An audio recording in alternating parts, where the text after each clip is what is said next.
All right, quick question before the music starts. Did you feel bad for Milli Vanilli when the tape skipped or not? That's what I want to know. Tell me what you guys think.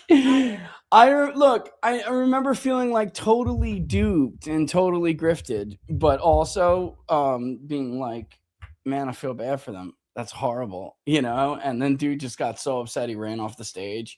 That I promise you guys, there's a relevant point here. All right, but in the meantime, let's get the party started.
All right, let's get this party started. We'll get people in here as time goes on. Welcome to Inside the Numbers, folks, with the People's Pundit. I'm your host, Rich Barris, People's Pundit. Don't forget to like the videos if you like them and to share them far and wide. Look, we're everywhere at People's_Pundit on X and on Instagram. No underscore at People's Pundit on Truth and on Getter, where a bunch of people of you on Getter have opted to start to watch quite a bit, and that's good. Um, I think it's a little bit different today, but bear with us because it's gonna, dramatically change. And you probably hear echoing, and that's because of moving stuff around and stuff being torn down. I like this, and we had plans for it. I think I want brick. I don't know yet. We're gonna see. Not actual brick, like it looks like brick, but you really can't tell until you actually see it. I know, Rich, shut up. Let's get down to business. I hear you. I do. But it's important for me to tell you, as usual, to go and pre order Burn It Down if you haven't already. The link is in the description. I really can't tell you like how hard it is to sit here and watch this happen when in truth the entire point of Burn It Down was to give people a warning. And if there wasn't enough time for that warning, to at least start the conversation so people can begin to understand what happened and why they maybe could have made better decisions. And in the future, like the time for you to do this as a trial, kind of a trial run, right? Learning on a curve, whatever you want to call it, on the job training, right? Because when you look at the MAGA movement, it's new, it's young. There are a lot of grifters, there just are. But there also were a lot of good-hearted people that were just really, really green and didn't understand several things. One, I mean, politics is complicated. How politics works, right? Everything from how sausage is made in DC to how DC operates. Something as simple as understanding that there is a honeymoon period, or what we like to call peak presidency, because it lasts longer than a honeymoon. And this is the time that you have to really affect your agenda and to put into people's minds what you stand for and who you intend to govern for, what your priorities are, right? And if you're successful, you are successful in conveying to the public that they are your priority. And that even though sometimes you're not always going to get everything you want, because that's not going to happen in DC, you want them to be left with the impression that you care about people like them and that you're doing your best. That has not happened in the Trump administration. And I don't think the president really believes that. I think anyone who knows the president knows that's not true. I think there's a series of very complicated things that happened in the second Trump administration, which followed, of course, his brief I wouldn't call it incarceration, but certainly arrest and threat of incarceration, et cetera, et cetera. And this time he really did go about things differently. He had better control over the government. But there is a bit of an old adage, and I think to some extent, maybe I even overlooked it more than I should have, that if things are going smoothly in DC, it's probably a bad thing. All right. So this idea that we're going to return to normal, like Biden sold, is a bad sell. It may seem good because Americans get tired of the boat rocking, and we talked about the seasick voter in 2020. That may seem appealing to them, but in truth, it doesn't mean any of their needs will be met. It doesn't mean that any significant change will be implemented. This time around, it wasn't lost on me, but again, I think I overlooked it longer than I should have, that after about 3 to 5 months, the boat stopped rocking. And there was a reason for it. So now here we are, fast forward. I'm just going to say this. I think at this point, if we're still arguing who was right and who was wrong since last summer when the lobby really started to make their presence known and push to what eventually became Operation Midnight Hammer, which those of us who have been around and in this business long enough understood that was never the end of the story. That was always going to be the opening act. So if you allowed them to get that strike under the pretext that they really just cared about stopping Iran's nuclear program, you already lost. And you were going to end up, whether it was 3 months down the road, 3 weeks down the road, or 6 months down the road into the new year, which it was, you're going to end up in a regime change war that you are going to lose. And I think I will tell you, because I personally told my own advice was declare victory no matter what, even though even I don't believe it. I'm always going to be real with you guys, but there's the message and then there's shooting straight here. And I'm shooting straight with you. I even personally said myself, Mr. President, take the W, declare victory, say you won, you achieved your goals, get out. And it's going to take more than that. You're going to need a serious policy push, which was why it was so very disappointing that the housing affordability bill that he worked so hard to get passed. In fact, many of us did, making phone calls that, we thought in any way we could possibly help, including threats. Like, if you don't vote for this bill, I'm going to go after you for 2 weeks straight. Like, this is, but it was very disappointing because here you had a message in the peace deal moment that you could really build on. And the president had a tremendous event at the White House with UFC, definitely hitting his target audience, knowing who his target audience is, knowing who was depressed, knowing who was dejected, knowing who was disaffected, and trying to start something, right? Very real that you could build on to begin to rebuild the coalition and pull these people back. No, I'm a realist, guys, and no one's going to sit here and tell you that you're going to get everybody back, especially not this quick. You're not. It is what it is. It was a massive, massive betrayal, no matter how much anyone tries to spin it. But it's your job right now to say, I heard you. We got distracted. I'm sorry. And we're going to get back to work. Oh, look at here. We're dealing with housing. Look at here. We're going to deal with healthcare.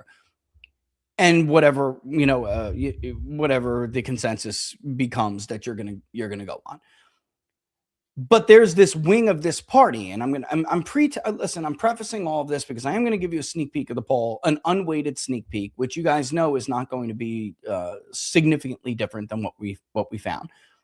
And there is this faction of the coalition that is going to be dead and irrelevant within 5 to 10 years. Actually, 5 to 10 years just based on age. But honestly, the way they're behaving is as much as they're causing a similar effect that we saw with the Palestinian-Israeli sympathy question, Israel-Palestine sympathy question, Middle East situation sympathy question, whatever you want to call it, where the Israelis were clearly on a downward trend, but they had time before Palestine or Palestinians would catch up to them.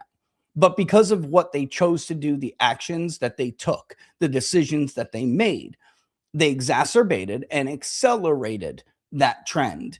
And now they're basically political pariahs. And Benjamin Netanyahu is completely toxic. He's lost all friends in DC. Even the president's own pollster is working for Naftali Bennett, not him. And it didn't have to be that way, but it is that way now because people didn't want to listen. Much that kind of same thing that we're seeing happening could happen here with the neocon faction. I don't see any path whatsoever for the neocon coalition, because there isn't one. They're coalition parasites. I've said this over and over and over again. They're not even big enough to consider themselves a faction or a wing. They're too small. So that makes them more like parasites. They're parasitic organisms that like latch on to the coalition that they want to latch on to, bleed it dry, suck it of its vitamins and minerals and all the resources and strength that it has in its body, right? The body politique in this case. And then they kill it and they don't care and they'll move on. And that's what neocons have been doing for decades. This could have been a fight that drug on, I think, longer. This may be the silver lining, is where I'm getting to this. This could have been a fight that continued to drag on, despite the fact that I've been polling the MAGA coalition better than anybody else in the country for a decade plus. And they've been resisting this entire time. For a while, they resisted and it was outward and it was open. This time, they tried something different. This time, they tried to do what the Rhino faction of the Republican Party did to the Tea Party eventually, which is to run people like Adam Kinzinger and tell you that they're Tea Party, right? And at the end of the day, they were full of crap and they weren't Tea Party and they co-opted the movement. That's what they did to MAGA this time. Unfortunately, they killed the MAGA brand. I can show you this. There is, of course, still a large chunk of people who call themselves MAGA. I know that's associated with Donald Trump.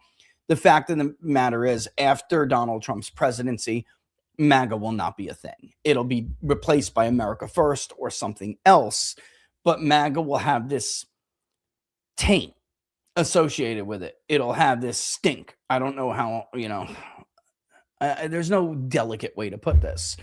It'll have the stink of Mark Levin. It'll have the stink of Benjamin Netanyahu. It'll have the stink of Ben Shapiro. And frankly, it'll have the stink of the part of the Trump administration when Trump allowed himself to ignore his own instincts and do something so detrimental, not even I thought he would ever do it. Now, I swear there's a reason why I'm doing this.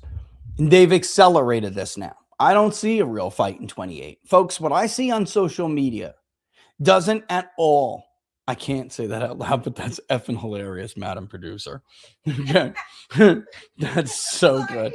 I wish I could say that out loud, but they will call me all sorts of names if I say that. But like in private company, of course, that would be a hilarious joke. Sorry, guys. She distracted me. But, what I see on, social media with this faction, this parasitic organism, is not reality. It's not in the numbers. And I've started finally to convince other people who are fair-minded, honest brokers. I can see them change their posture already, where they realize, I think the People's Pundit is right. This is a matter of simple arithmetic. Why are we killing our coalition, which is the only growing part of our coalition? It's the only part that has a future, that has to, even because they stopped adding to their ranks now, but they had the potential and still do have the potential to add young people, non-white people, even, of course, other white people, right? I mean, of course, I'm saying it's a broader, younger coalition which can endure, all right? Neocons don't have that. There's no adding to their ranks, despite the fact that they have all the money. And that is really what you're hearing, a very loud, parasitic part of the body politique that buys off a lot of very dishonest people, social media influencers, whatever, podcasters, really bad choices by the president to have around him, voices around him. They spread their money around, and it sounds like because they're very loud, it sounds like they are many, but the truth is they are not. And they are few, and they are dying. And there's nothing left for them here. There's no incentive for the modern Republican Party to even continue to pay lip service to them. Like, this is where we are now, guys. If we were back in 2016, I would say, I got to be careful. It's like 25, 35% of the Republican Party. You better be careful. When we are talking to Republicans now and they say that they're traditional Republicans, or they would consider themselves non-America first, non-MAGA Republicans, it's not the same group of people that it would have been 10 years ago. Filled with these like George Will, Ben Shapiro types. That's not what it is anymore. By the time we got to 2020, that percentage was already cut in half, if not more. And now we're really sitting, when we drill into people and ask them, wait a minute, did you say that you even supported this conflict because you thought this was good policy, or because Donald Trump did it? When you peel that out, guys, you're really looking at like 6%. It's pathetically small. It may actually even be more. So when you're trying to isolate how many people, what percentage of the electorate really agrees with Mark Levin, it's nothing. And the fact of the matter is, here's the crucial part. Every month that goes by, it shrinks. And holding on to that, trying to placate them and trying to pay lip service to them, is costing you far, far more. Simply put, the benefits of keeping neocons in your coalition, like actively keeping them in your coalition, is far outweighed. I mean, are so little compared to the benefits of not doing that. All right. So you're literally kicking out 4 people to keep 1. And as time goes on, and again, pre-order, burn it down.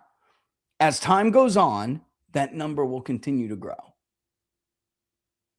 That scale will continue to widen.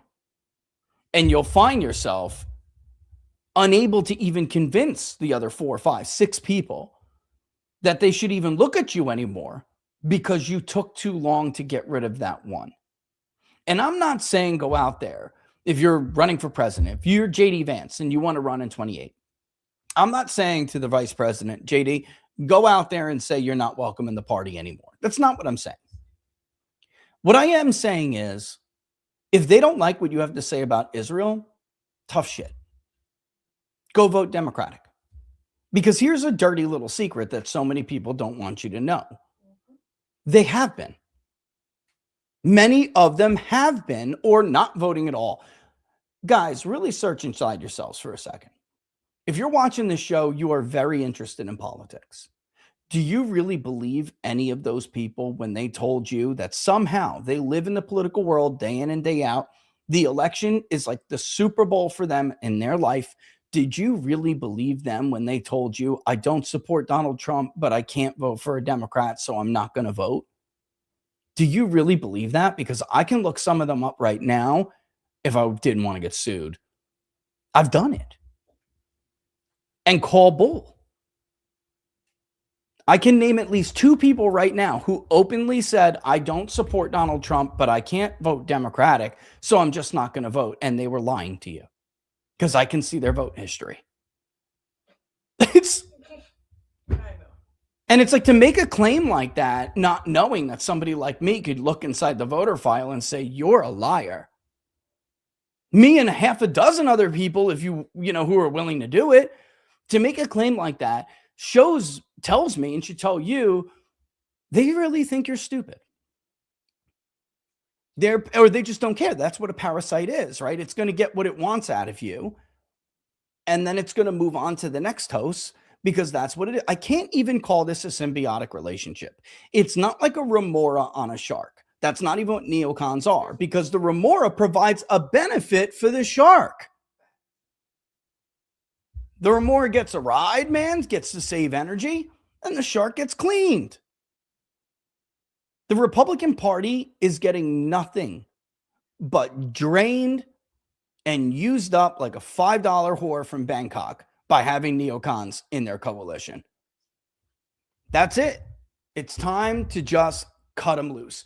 And why am I being so forceful now? Because when we first started, after the peace deal was announced, when we first started polling the peace deal, and I'm going to show you in a second, it started around like 80% support almost, and only like 20% opposed. It was, I'm going rough here. Maybe it was like 77 to like 19. I think that's what it was the day I could look it up right now. The day that gave it first, I don't even think they'd care. The first day I passed it over to somebody in the administration and was like, this thing is popular, ignore them, move on. It was 68-17. All right. And then it grew as the vice president was selling it. And then it grew to close to like 80-20. And then the neocons come out with their money, and look at how many of them right now. Where are they? Where is Mark Levin right now? Anybody? And who paid for them to go? I mean, it's a family visit.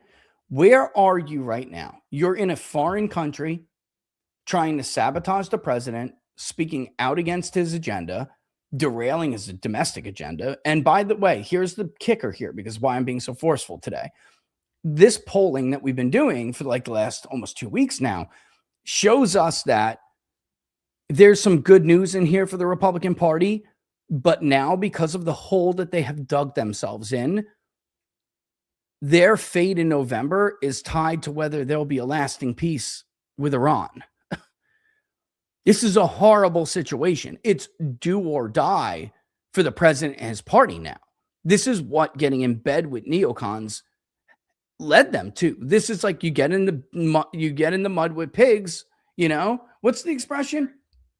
Yeah, I mean, you roll around in the mud with pigs, you wake up, you get up dirty, or whatever the hell the expression is. This is the situation we find ourselves in now. So like, that's the situation. And we have so-called right-wing people in foreign nations sabotaging the president, trashing the president, which by extension is hurting his party's ability to win in November. And they're all doing it on behalf and for a foreign nation. What does that make you, folks? Does that make you an American? Tell me. Does that make you somebody who cares about the survival of the republic? A constitutionalist? Makes you a foreign agent. You should be registered as a foreign agent because you are clearly doing the bidding of a foreign country. It sounds to me like if Democrats take over and go gangbuster on all of us, it sounds to me like they have a place to run, don't they? Although I don't know if how that's going to work out if their buddy Bibi is defeated in the fall too. Because Bibi tied his electoral future to his freedom, which, as we saw throughout this war, is an obvious reason why he's made one stupid decision after another, which is not in the interest of Israel. And if you cared about Israel, you would have objected to it, because now here we are. And this is what they didn't seem to understand, that, you know, the panicans who were right. I mean, let's just call it what it is now. I mean, like I said, I told them myself to take the W, declare victory, gaslight, get out, and pivot back, sister soldier it, and get back to dealing with the American public's agenda. And the reason why I thought that was still the right thing to do, before I say that, is because Democrats really aren't offering anything. You don't have to necessarily in a midterm. You just have to be an alternative, a challenger, a vehicle by which you can punish the incumbent party for your disfavor, for them falling out of favor with you. And that historically is what's happened. But it does at least give us an opening that Democrats haven't really been providing a vision at all. So even with me saying that, again, there's messaging that I think can work and should be. But on the show here, I'm going to be real with you. What those Israel firsters never understood is that the American public was never going to support their true objectives. And that is what happened here. They lied about their true objectives in this conflict. Had they been open with the president, open with the American people, it could have saved us all this trouble. And at that time, when you were honest and upfront, we could have had the debate about whether or not the American public was ever going to tolerate what you wanted done to the Iranian regime. So what we all saw that you all didn't, because you're stupid and you're fanatics, you're supremacists, and many of you are clearly religious fanatics. What we saw that you didn't was that this was always going to end this way. In a strategic loss for the United States, a strategic loss for Israel, the end of the security agreement as we know it in the Middle East, which means the end of the unipolar system, with one superpower being the predominant power of influence in each sphere of influence around the world. That's over now. They called our bluff. The security agreement as it has existed for decades now is done. It's shattered forever. The Middle East will now phase into what is a multipolar system with multiple great power states having the lion's share of influence in the region. By the way, Israel, you will not be one of them. You are really in a lot of trouble now. You will be a very typical encircled nation, just like Germany was before World War I and World War II. An aspiring superpower that's aggressive, that attacks its neighbors, trying to push out its border. And that's what's going on here now with what today, because I'm looking at this polling and I'm looking at the actions of Israel and then what the Trump administration is doing in response to them. And for what just to quickly recap, I'm telling you the fate of the GOP in November is tied to this peace deal. If they don't maintain this peace, it's not going to be good. And Israel is out there. I mean, Netanyahu himself said today, we're not giving up the territories we've taken. That is why you hear this BS about Hezbollah. That's why we're attacking southern Lebanon still. It's Hezbollah. No, you're being attacked because you're occupying a country. You're being attacked because they don't want to end up like Gaza. And Netanyahu can't afford to have this lasting peace, guys. He can't afford it. So it's like all eyes on Donald Trump, and what's he going to do? Well, in response to the attack in Lebanon, Iran sends a drone into a ship. Now Trump starts lobbing bombs into Iran again. Not the right call. So it's time to really discuss how bad this could be for Republicans if they don't stand up to Israel and put an end to this war. Because this peace deal is extremely possible. Extremely popular. Even with, so the president goes out, the vice president, he took the center stage here. He goes out, and what did I say it was? Just because 63-17, right? He goes out and he starts selling it. And it starts to rise. Disapproval really hung around there for a while, but it starts to rise. And it gets ridiculous margins. Then the foreign agents come out. Then the foreign influence campaigns come out. Then the pushback comes hard, and it loses a little support. But nothing of significance, because overall Americans still want to end the war. And I'll show you where we were the last 2 days. Hold on, let me just make sure. I just want to make sure I don't show you the whole spiel, because that's another. Yeah, I can't be doing that. That's another thing. All right, so there is actually some new responses tonight. Well, since I did my opening lore, there's been a couple. Nice. Yeah, we're getting to the end. I think I'm going to call it soon, but we're not there yet. So let's first do. Now, remember, this is going to be on. It is not weighted. It is fairly representative, but there's weighting that has to be done. It won't dramatically change, however, what you're going to say.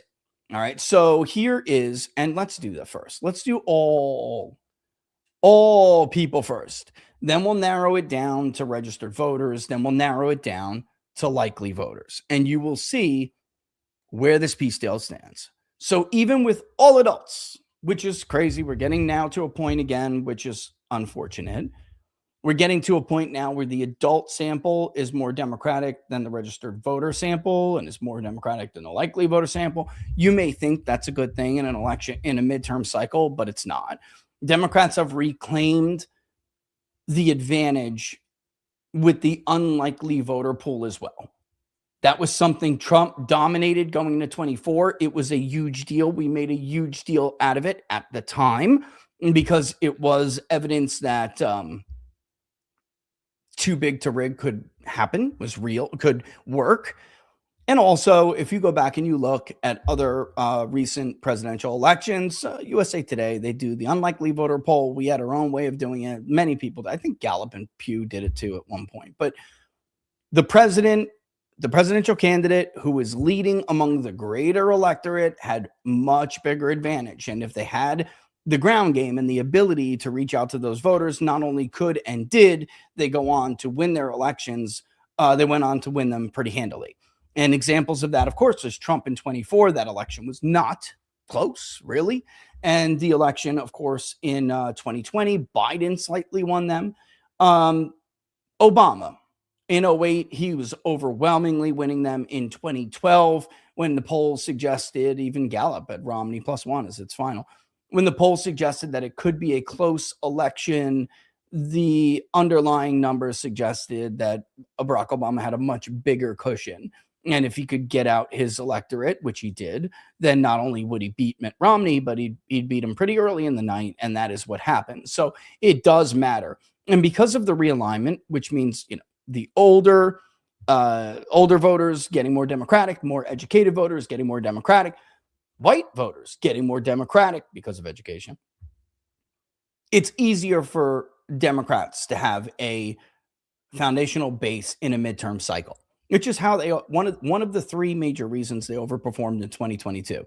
For Republicans to counter this, they had to first understand and recognize what the realignment meant for them, and they had to change a midterm electorate. Historically, everyone in modern history looks, it's like, that doesn't happen. They just don't vote. That's a modern phenomena too. It's about as modern as the modern phenomena of the incumbent party always losing just because they're the incumbent party. That is not true. That has been true since 1994. And before that, we had decades and decades of almost completely uninterrupted one-party rule. So it's a total myth. It's an excuse that we tell ourselves because it's easy. And it's the result of interests, whether we're talking about rent seekers that are domestic in domestic lobbies, or in this case, foreign lobbies, like the Israel lobby. They capture our system. It derails the governing party's agenda, and the people punish them for not delivering. There's been a tipping point in the 90s, roughly. And Newt Gingrich, thank you for making the ad hoc system, because you made it a lot easier for rent seekers to write their legislation. So congratulations. And then Nancy Pelosi, when she would take that gavel, she would take it and she'd ram it right up your fat Georgian butt. And she got way more done than you ever could dream of, because she saw the authoritarianism in your system, and she did it better than you. Making the lobby even richer and more effective in DC at getting the agenda that they wanted to get. All right. So without further ado, let's bring this in. Overall, let me just make sure I'm right here. Actually, real quick, let me make myself bigger just so I can go and look at it real quick before anybody else sees anything really. Yeah, okay. 25, 26, right, Laura? Yeah, that's right. That's the disclosure stuff. You guys are going to love this stuff. Oh my God, it's so good. All right. So immediately you can see 32% strongly support the peace deal. Let me also, just so nobody accuses me of anything silly, let me read you the prompt for it, because I think we are very, very favorable. You can't see the prompt in this. I don't know why, but next, we'd like to ask a few questions about the Iran war. The administration announced a peace deal to end the war with Iran. The memorandum of understanding signed by the president reopened the Strait of Hormuz without tolls, began a 60-day negotiation period on the regime's nuclear program, and sanctions relief for the regime, and states Iran, quote, shall not procure or develop nuclear weapons. So there are quotes in the prompts and everything to let people know that this is literally from the MOU, but here are the bullet points, explicitly stating, by the way, that it does leave the door open for sanction relief for the regime. All right, somewhat support is another almost 30%, 28.2. So altogether among the entire electorate, all adults, 60%, and only about 22.3% oppose it. Actually, make it bigger. Is it 22.3? 23.1. Now, if we add, let's just start to do some basic screeners, okay? Let's do some basic screeners here. Bear with me. All right. And because I'm not going to do this all, but let's go to registered voters too. And I make sure I put that in the thing. Whoa, whoa, whoa, whoa. Don't get to see stuff too early. If I scroll too fast, they'll never be able to see it anyway. It's all right. That's okay. Here we are. All right. Do you support or oppose the peace deal to end the Iran war? You can see it going up. Do you see what I'm talking about here? You see where this is going? 33%, now 32.6, 29.2. By the end of it, you're going to get to about 65%. Just to give everybody like, a spoiler alert. You're going to get to about 65% support. And again, it's unweighted, but the more likely the voter, the more robust the vote history, the higher support for the peace deal rises. Don't you think that's pretty relevant information a couple of months here? We're getting a couple of months here before the election, guys. We're not sitting out 6, 7, 8 months anymore. It's basically around the corner. It'll be much, much more difficult to advance anything in the domestic agenda. The housing affordability bill was an incredible achievement, honestly. Very disappointing that Trump canceled the ceremony for it, because that's what administrations and parties use to start the messaging process. You want to do that for FISA? Sure, since you did a promise to obliterate the deep state. If you want to say, I will not sign FISA until you do the SAVE Act, get it done, get it passed, send it to my desk. That, number one, is going to have a much more, it'll have a more favorable impact on what you're trying to do, because you're over here trying to obviously tell lawmakers they can't have something they want until you give them what you're demanding. Well, FISA is their like golden goose, guys. They all, without any kind of reforms, they all argue from the left to the right, and if FISA has to be reauthorized, that would have been a better pressure point. Instead, you said, I'm not going to hold the press conference for one of the most popular bills I passed my entire administration. And it's just, somebody's got to have a very real conversation with the president about what is popular and what is not in this country. Or honestly, what is effective anymore. I'm not even clear. I'm not even sure that the White House is clear about what is effective anymore. It doesn't make any sense to me. You want people to know that you're working on making housing affordable. You do not want people to know that you're reauthorizing FISA without any reforms whatsoever and a clean reauth. Rudimentary shit here, guys. All right. So the more we go, the more the higher support for the peace deal is. I think that I feel like I need to show you the generic ballot. I really do. I feel like I need to show you the generic ballot. And I'm gonna wind up. Okay. All right. So among all adults, you can see here the generic ballot is D+10. I'm not all adults. It's among all registered voters. The generic ballot is still D+10. Now, that is a closing of a couple of points. And when we weight it, we'll see if that continues to be the case. Again, the more likely you get, it really does depend. With all certain voters, it seems like Democrats, they have a big lead on certain to vote.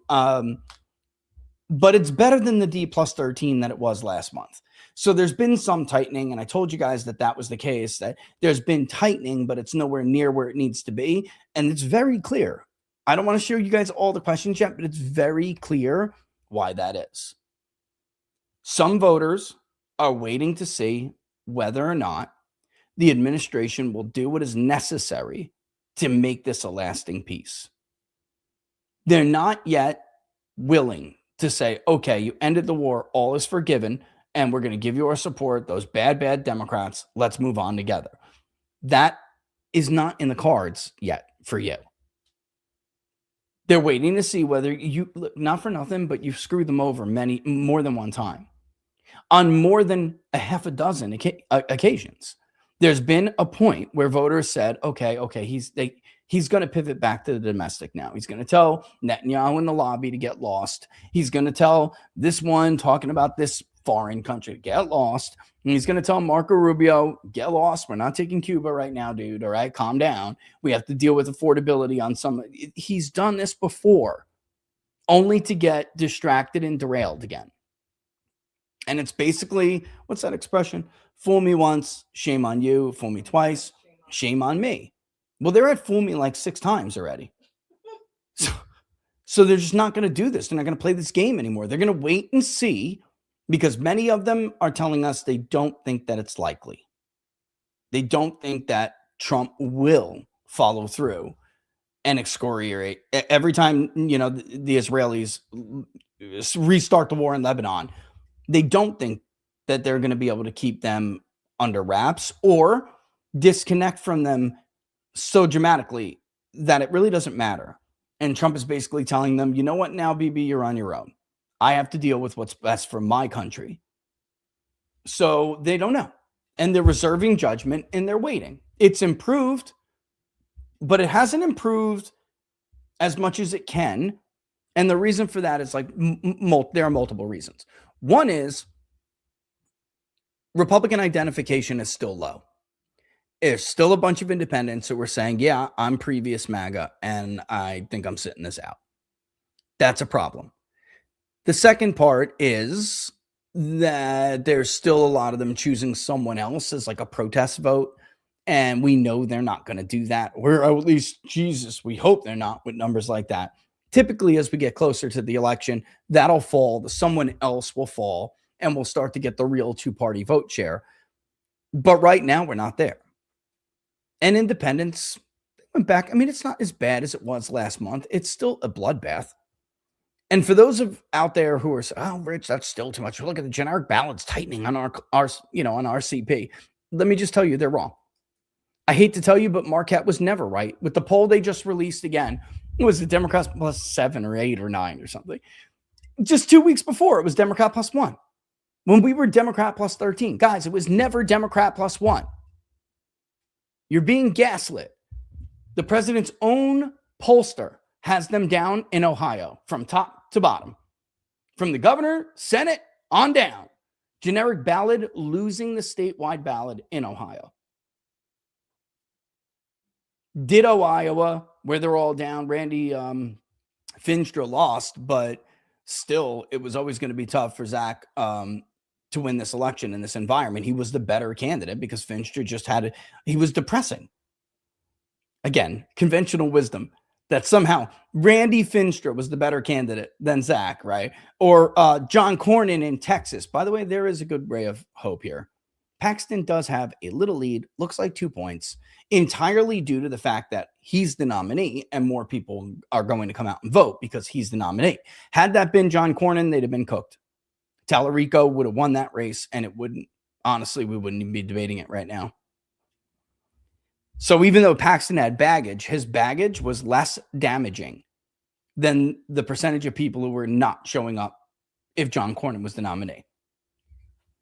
Conventional wisdom. They're always wrong with Republicans because they don't understand them and they don't understand what motivates them or what pisses them off or what's unacceptable to them. So with leaners, you're looking at leaners. They're roughly even. They're not really. Democrats are winning leaners. So it'll be closer, but it's not going to be anywhere where it needs to be. What is interesting, and let me see if I can zoom up here. I can. Sweet. What is interesting, guys, is one, right track, wrong track. There's a couple of, regardless of when we waited or not, there are a couple of tracking indicators that we do every month. They're in the benchmark every month. They're in the poll every day, most of them. I think almost all of them are in the poll every day. But right, direction of country, right track, wrong track, that's improving. A lot just seem to improve given the peace deal. And it can improve. Like, I see an opportunity for it to improve so much more. It's just that people are so skeptical right now, they're waiting. Now, the biggest improvement came in Trump's approval numbers. All right. which is very good for the White House and very good for the president. It's not trickling down to Republicans yet. I don't want to blow him up, but I was talking to this guy from a well-known website that deals with polls. And he's like, every one of these polls that are on this site that shows Republicans with a higher vote share than Trump's approval is bullshit. Every single one of them, they're bullshit. Everyone knows that Trump is, no matter how pissed off people may be with him, he's still more popular than Republicans. So there's just no way. There's just no way that these polls can be right, where they have his approval at like 36 or 38, yet Republicans are at like 45, 46, and it's like D plus 3. He's right. That's bullshit. That's not real. The president's approval rating does impact the generic ballot, but the fact that Republicans are going to have to wrestle with is that voters' willingness to forgive Donald Trump is not the same as voters' willingness to support you in November. So no matter how pissed voters may be at Donald Trump, they will still always like him more than they like you, Republicans. Just a fact. Mike Johnson, your numbers are ass. They're horrible. I thought Kevin McCarthy had pathetic numbers for a Speaker of a House. They're terrible. Hakeem Jeffries, so many people don't even know who he is. He's still doing better than you. It's just pathetic.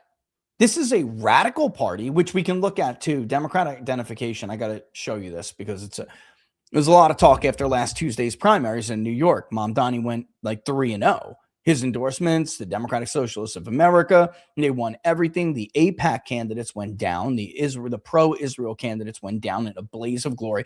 Hey, Laura, look, as it turns out, if you don't have $30+ million to drop on every single congressional race, AIPAC and Israel aren't going to win. What a shocker, right?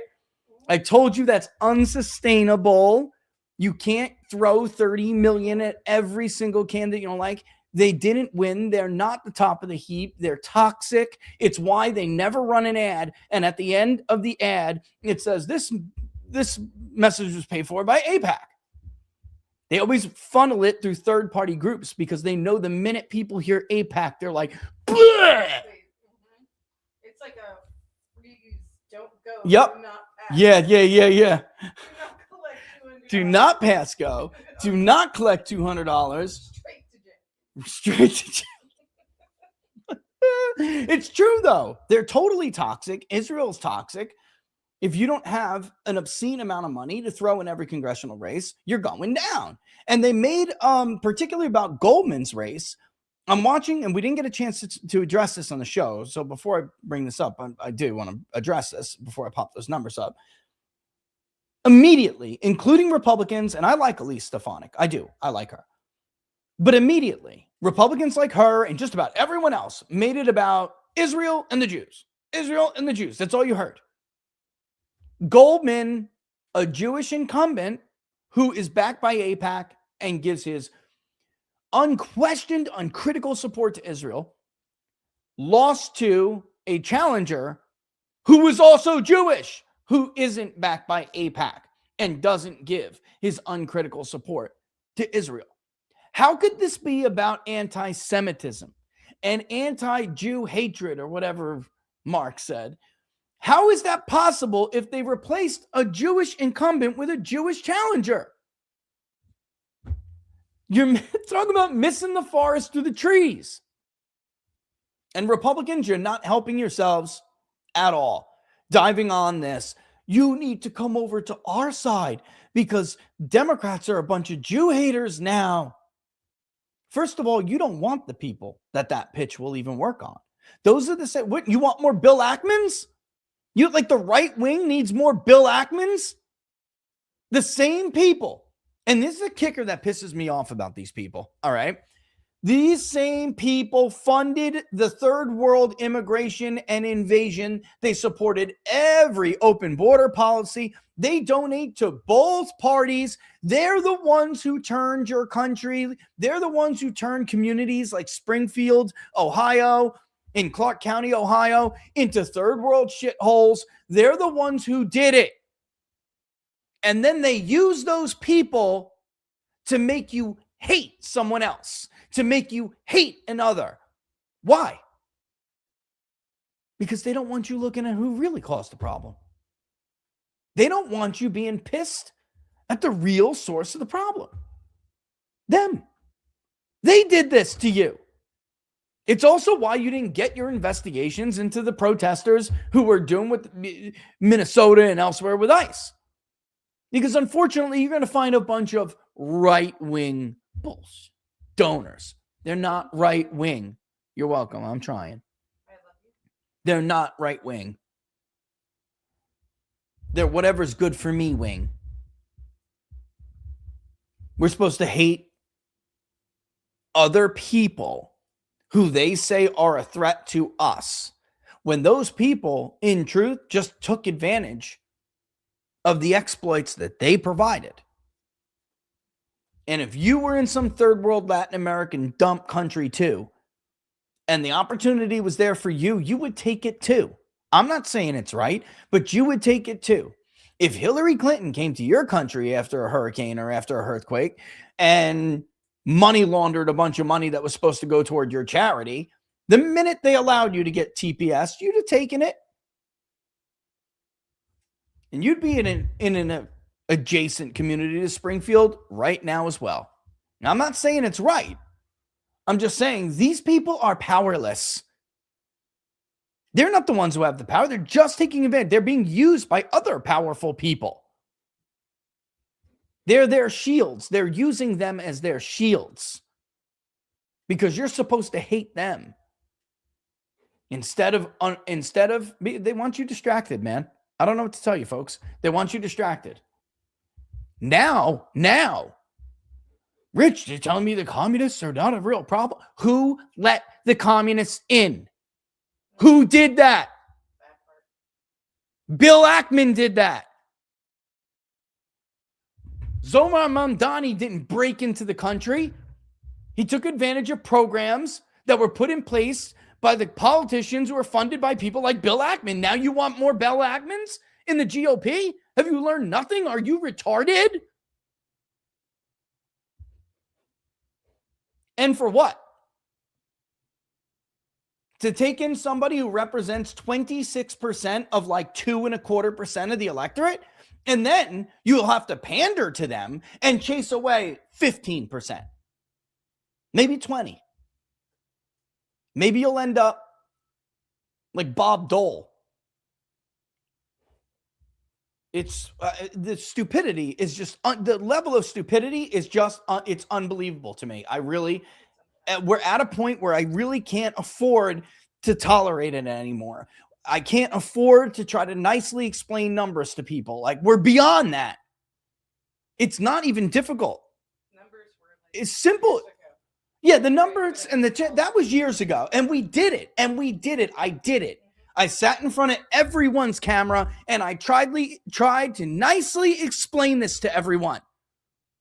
Well, now it's too late. You either followed along because you were smart enough, or you're retarded and I can't afford to hold your hand anymore. If you don't know by now that the Ackmans and the Levins and if you don't know by now that they are a bigger immediate threat to the survival of your political party and your way of life, if you don't know that by now, then I can't help you. I just can't. You should, it's simple. It's not difficult. All right, moving on. Again, one of the biggest things is stunners that you're going to get at a Burn It Down is you're going to see how many voters are truly out there who will back someone like Donald Trump and 6 months later vote for somebody like Zohar Mamdani. You'll be stunned. You think New York City is a one-off? That it's some kind of... No, it's just the tip. It's just the leader of the trend that's headed your way. We can't, it was simple when I wrote it. I said, MAGA or Mamdani. You don't have another choice. You don't have a third door, okay? There isn't a C, all the above, or a D, neither. It was cute while I wrote it. Now we need to come up with something else because MAGA is going to have to be replaced with something different. But you get the point. Maybe you don't. And you're slow, like one of those people who really thought John Husted was going to be a good candidate in Ohio or something because you didn't think populism was that important. What's the Epstein class? I don't even know what that means. Well, okay, congratulations. You're stupid. You're like 15% of the electorate, and the rest of the country understands exactly what I mean.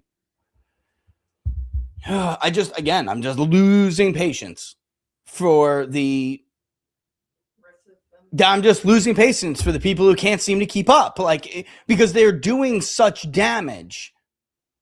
They're doing terrible, terrible damage. I'm losing patience for the ones that just don't do it because they want money. And some of them are just dishonest. You're right. Some of them, yeah. I mean, some of them are just dishonest. Others aren't loyal to the country. Like, has this whole endeavor not made it very clear that we have a lot of people who don't even have a dual loyalty? They don't have loyalty to this country at all. There's no such thing. You can't have that anyway. It was always a ridiculous thing, right? You have to have you're loyal to one or the other. Like, that's it. And to sit here and still pretend like we're debating about whether or not something's good policy or not, or we're having an honest conversation about what, the better objectives should have been in Iran. And it's like, this is all a lie. What are we doing? We're chasing away the next 10 years of dominant we're chasing away all of the voters who could provide us with the next 10 years of electoral success. All to what? Pay lip service to a dying faction that has all the money? Go find an alternate source of money. I don't know what to tell you. And here's the kicker anyway, folks. Go vote Democrat then. You don't have to. This is what I'm saying. Again, like, I would never tell like someone like JD, like, go out and say you're not welcome here anymore, John Podhoretz. You don't have to do that. Knock yourself out. You don't like it? The alternative is those communists that you told us we were supposed to be so afraid of. Over 60% this month. Over 60% Democrats. Outwardly socialists, or call themselves, well, I'm really a democratic socialist. No, you're a fanatic. You're a fanatic left-winger. There's no such thing as traditional liberal anymore. And if we're supposed to be so afraid of them, then tell me, why are we always sacrificing our electoral viability for another country? We're supposed to be afraid of the communists. Be afraid. Then start acting like it. All right. Here's right track, wrong track. Like I said before, this is now more likely. We're tightening the screen a little bit here. And the reason why I'm doing that is because I want to show you Trump's approval. All right. Let's change the layout options real quick, just so you can see it the way you would normally and are accustomed to seeing it. Okay. Look at Trump's approval. Is it good? No. But guys, he hasn't been able to get above 42% in like 3 months in our polling. How long has it been since he's hit this number? Is it fantastic? No, but I'll take 44%. 44% is a hell of a lot closer to the mid to high 40s than 39% was like last month. This is big.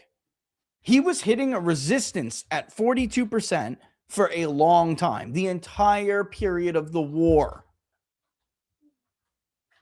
And his disapproval was getting absolutely disgusting, to the point where you start to get to like 6 in 10. Now, this number still very much concerns me.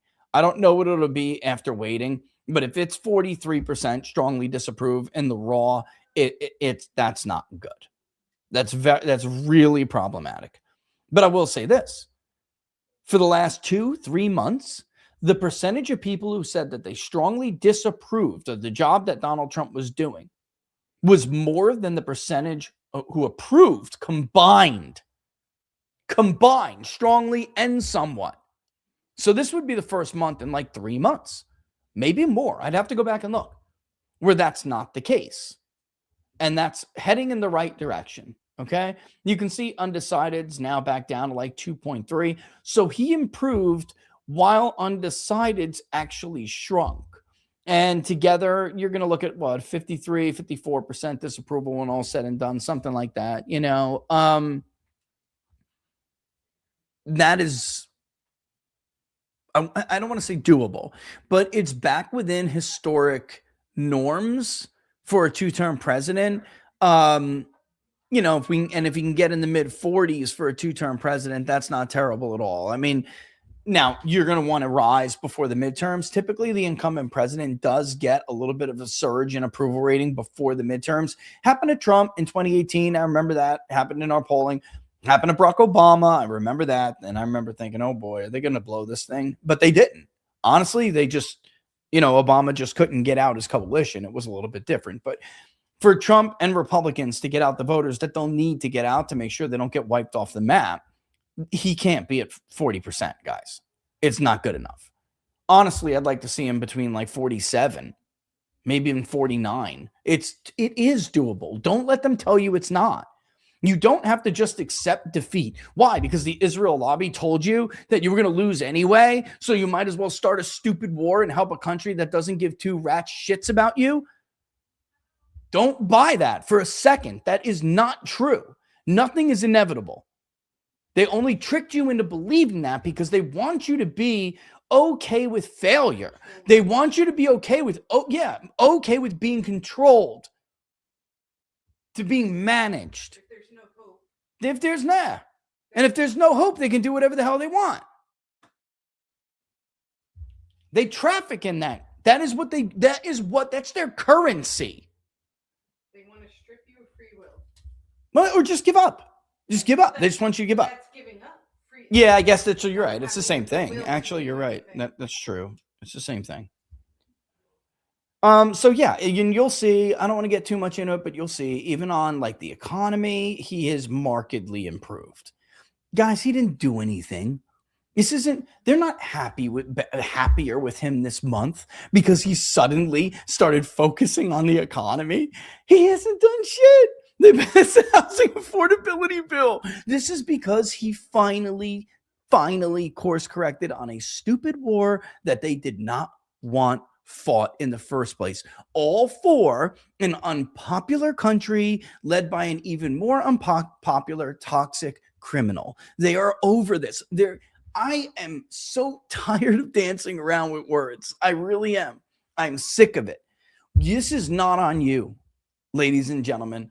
America, it's not on you to keep Benjamin Netanyahu out of jail. That was on Benjamin Netanyahu. Maybe his wife shouldn't have required weekly shipments of expensive champagne every week. Maybe Benjamin Netanyahu shouldn't have required weekly shipments of expensive cigars every week. It's not on you to keep him out of jail. And nowhere in the Bible, evangelicucks, does it tell you it's your godly duty to do so. It's your godly duty to care about the suffering of your fellow neighbor. That's what you can go to the gates and talk about. I can't wait.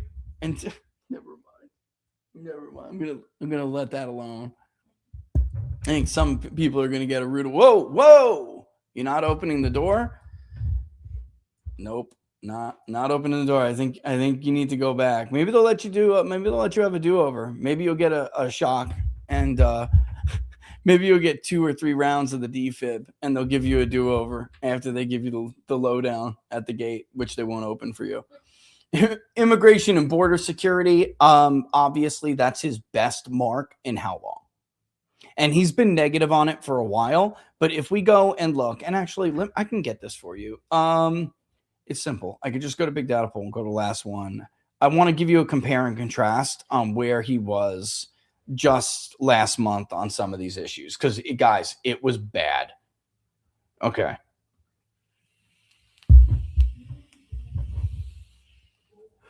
Yeah, where are we going to be at? Yeah, this is all good. All good news. So let's just take all good news. All good news. Let me take a screenshot of it because it'll make it easier for them to see. Yes. Well, people are like, I can't see it. I'm like, best thing to do in this scenario, let's take a screenshot. I'll read it to them.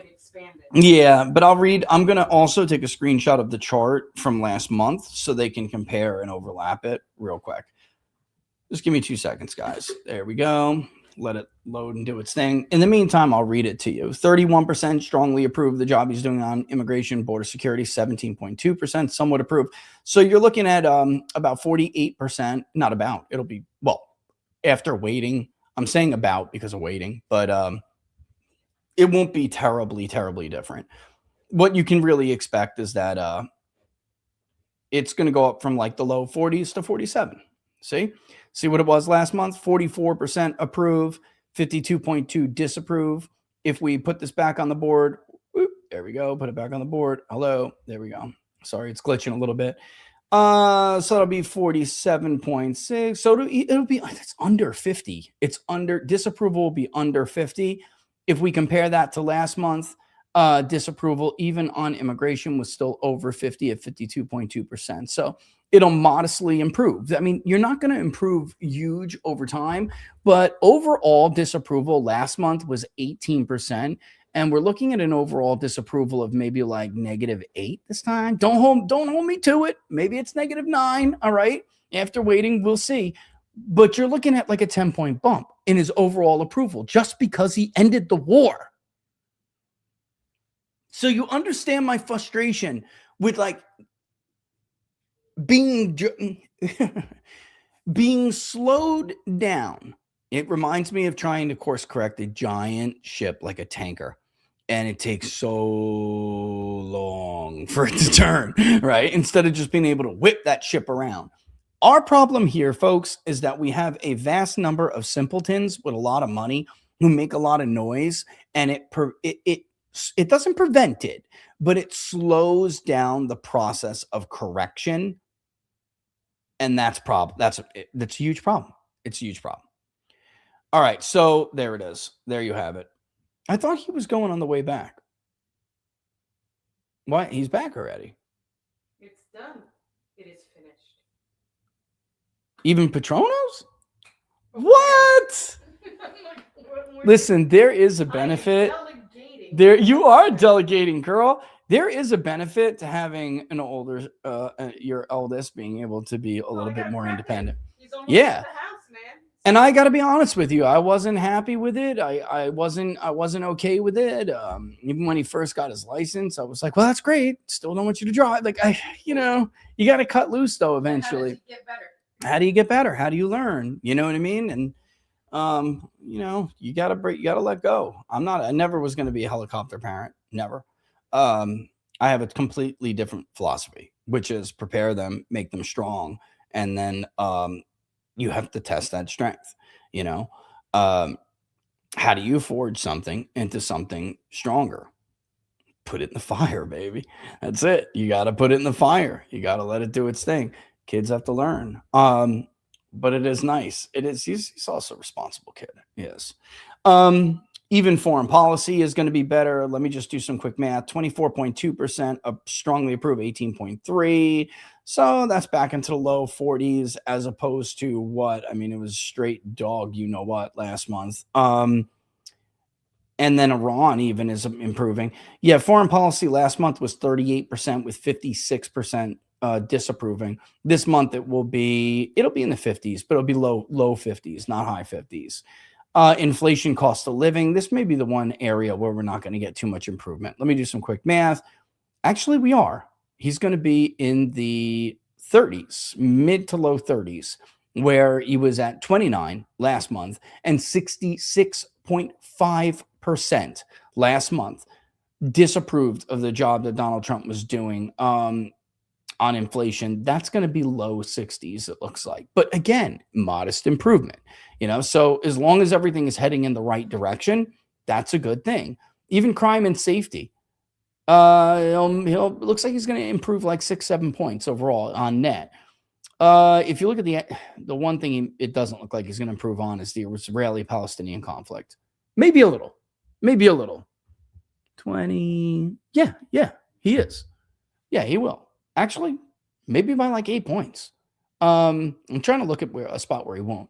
Look at this situation in Iran. Last month, it was 33.7% approved. It'll be like 38. So not great, not good, not even good, just headed in the right direction. And why? Because he ended it.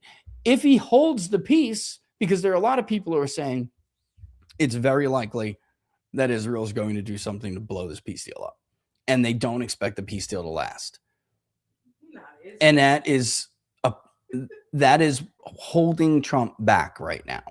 And if you want Republicans to improve more, Trump's approval has to improve, because Trump is the only reason voters have to vote.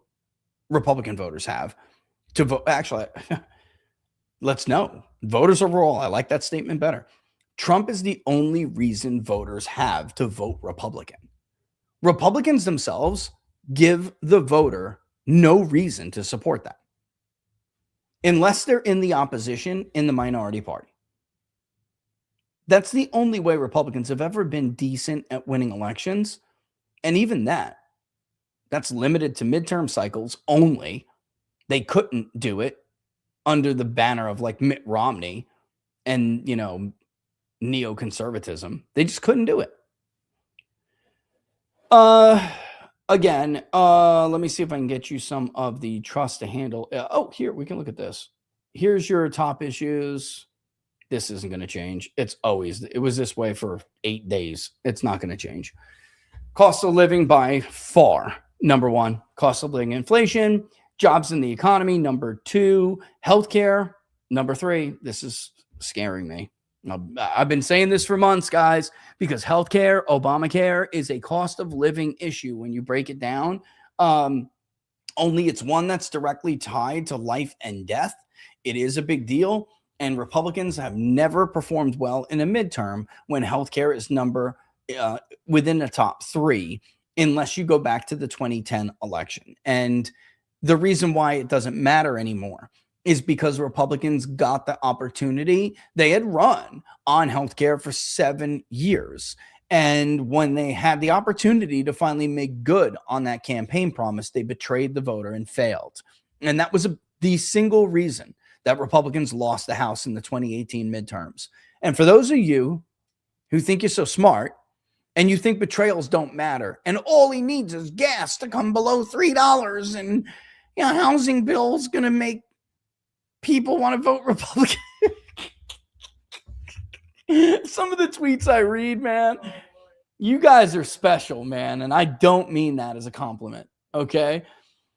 Not in the good way. The economy was rip-roaring, red hot, and on fire in November of 2018. And Republicans still got their asses kicked because you betrayed the voter on a 7-year campaign promise. This was a 10-year campaign promise, not to start another stupid war in the Middle East. And for everyone who keeps bringing up, because I heard who do it today on his interview, for every person who keeps bringing up an interview from the 1980s with Oprah about when Donald Trump said Iran can't have a nuclear weapon, let me just kill this for you right now. If you think that Americans buy that stupid story and stupid claim, you are delusional.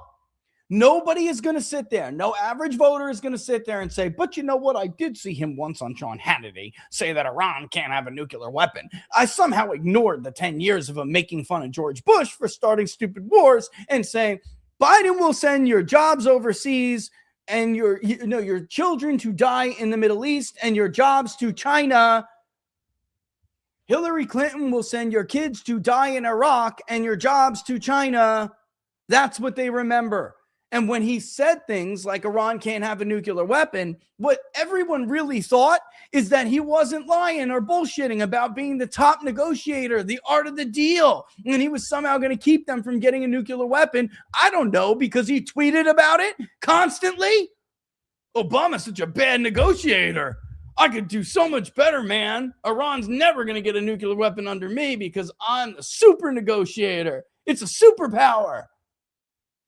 That's what they thought. You sound ridiculous. You sound stupid. And it's offensive to voters in the country when you say such stupid shit.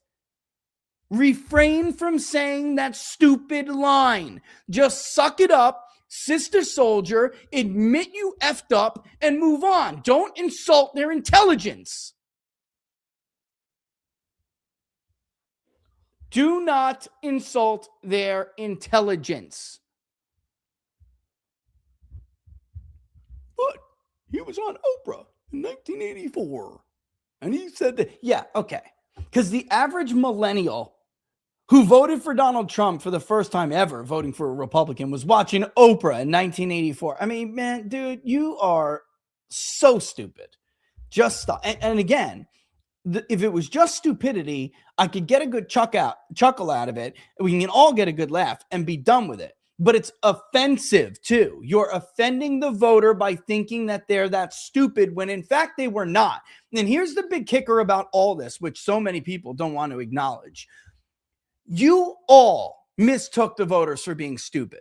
That's why when Operation Midnight Hammer came, you lied and said, oh, this is just going to be 3 strikes. All of the people who said it would be a regime change war, looks like they're panicking and they were all wrong. You were literally making fun of the majority of the country who knew that you were gaslighting them, who knew that this was not the end of the story. It was the opening act, who knew it was over for the domestic agenda. The truth is, they were smarter than you gave them credit for. And it's not their fault that they saw your bullshit from the beginning. So don't rag on them now because they never believed your lie. Again, sometimes you cut your losses, you say you're sorry, and you move on.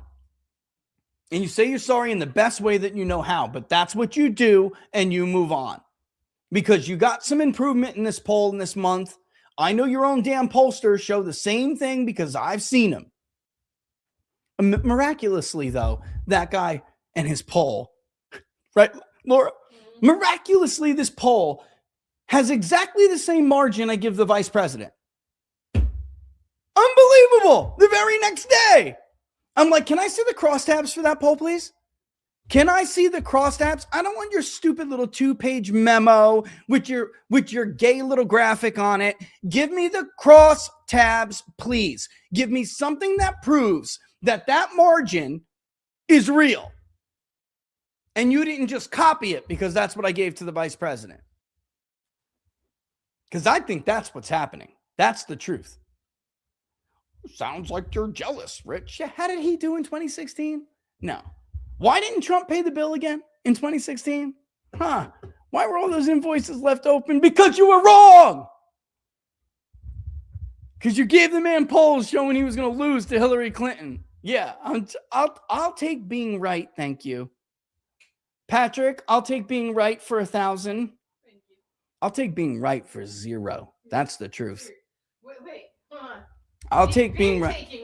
We've been taking right. Oh, she's so wrong. Actually, negative. I know. We pay for things so you can have the information That's for free. That's the craziest thing for people when they're like, "Oh, you get money for this."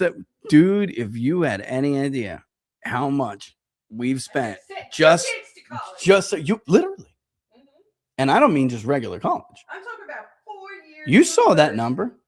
4 years university Ivy League. That's how much.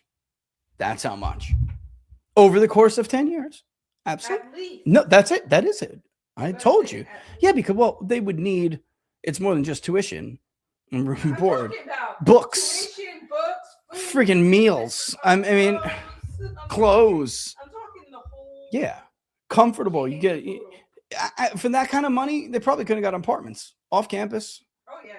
Nice. Forget about dorm. Forget about, I'm saying room and board. Legit. All right, it's already 7:21, so I guess unbelievably we got to go. I didn't even get a chance. Not got to go. We got to get to the comments. But I didn't even. What? She was about to flip out. You ain't going nowhere. You want dinner? Tough. You better read those comments. Like that's Laura. I really didn't get to any of the disclosure stuff. But all right. Oh, the disclosure is so cool, isn't it? And she doesn't like talking about this stuff. But honestly, because I know some of you guys don't either. But honestly, it's a very, very important topic, and she did help. I needed to bounce some stuff off, like we were fielding, like kind of field testing some stuff, which would lead to me saying, I don't think I wanted asked like this. I think I would prefer, and then we'd circle back and say, listen, how would you answer if it was presented like this, or Do you think this makes more sense to you? Is this more clarifying? Anyway, it's the first time anyone's done a study like this. The entire point of the study was to determine in a series of steps, and I think this was a very good first step. We always have the 4 questions we ask every year, but we wanted to go into it with a little bit more detail to basically do a stress test on disclosure. How would society react if we had to decide how we were going to define disclosure, because you have all of these different alternative meanings out there. You know what I mean? And actually, let me just show them. Did I show them this? Did we get the close up of this? Cost of living, jobs, the economy, healthcare, Obamacare, crime, safety, immigration, border security, corruption, accountability, foreign policy, national security, election integrity, and reform. Now, number 8. Gun rights, gun control, environmental stuff. National debt and deficits has plummeted to 11, and abortion is still dead last. Nobody cares about abortion anymore. Nobody cares. Be the irony if Democrats romp in an election not about abortion. That's right. It's about basic needs not being met, and that takes precedent over everything. And it's interesting. Back to the disclosure stuff. It's basically the first attempt because there's no other public pollsters tried to do this. It's an attempt to see or to measure tolerance to disclosure. And again, we had to decide, because you could talk to Luis Elizondo and he'll give you a definition of what he thinks is disclosure. You could talk to David and he'll give you a totally different one. You could talk to the other David who just unalived himself, even though he had a video 24 hours before unaliving himself saying that I am not suicidal. And if I unalive myself, it's not real. That's why it wasn't me. Now David's gone. And he's, yeah, man, crazy. So anyway, we came upon what we think is a consensus definition of disclosure. Meaning, and just to give you guys an idea, I will go down to some of this. Hold on, I just don't want everyone to see everything real quick. So give me a second. Okay, where are you? Yeah, see, if I show it, Laura, if I show that part of it, it is going to show too much. So let me just read it, okay? Oh, by the way, the White House focus tracker improved. Is it great? No, but it improved. We now don't have 64% of the electorate saying this too focused on foreign policy. Is it a majority still? Of course. But it's like going back down to a reasonable level. All right. The first section is simple, and this is the 4 trackers we do every year. Given recent attention the subject has received in culture and government, we'd like to ask a few questions about unidentified flying objects, also known as UFOs, or what the U.S. government refers to as unidentified aerial phenomena, UAP. And then that's the 4 tracker question. Then we get to the impact of disclosure. We tell them this is obviously a hypothetical, and we're basically trying to get your opinions about and measure the hypothetical impacts on society and even human civilization from what has been referred to as disclosure. And if they don't know what it means, obviously, many of them probably don't. We have to tell them, which we defined as the official act of the U.S. government to end the secrecy surrounding the UFO UAP subject. And then said, regardless of what you personally believe about this topic, let's assume disclosure in this scenario. And then we came to what we think is the consensus, which is, of course, being told that intelligent life exists in the universe. But here's the kicker, and where it's like everybody was like, no, this has to be in there. And that it has been visiting planet Earth. Okay, so in other words, like, hey guys, aliens are real, and they're here, they're among us. The truth is out. Yeah, and then we got to some of the more controversial things within those questions, in those sections. One thing we asked, and this is right off the bat, because some people you may think will just never accept disclosure. Oh, by the way, those 4 tracker questions, you can tell people belief is rising and has risen considerably this year, probably because of that attention, and probably because I think a lot of people on the right trust Trump, and like he's over here doing these disclosures, these little slow disclosures, and I think it's gotten them to give it other another thought. You know what I mean? I don't know. You know, that's judging. We haven't had a chance to cross tabulate everything, guys. So when we do, and typically it's not done. I still want some more responses, but we're basically done. Once we do that, we'll have a better idea. But even people who are saying that they personally witnessed something or know someone who has, that's even up. And then those who say that what people are seeing is likely intelligent life form is from somewhere else is definitely more solid. And while the belief that the government knows more basically held on at the same level, which is weird to me, but I guess people just think the government's always lying, and so that never really changed.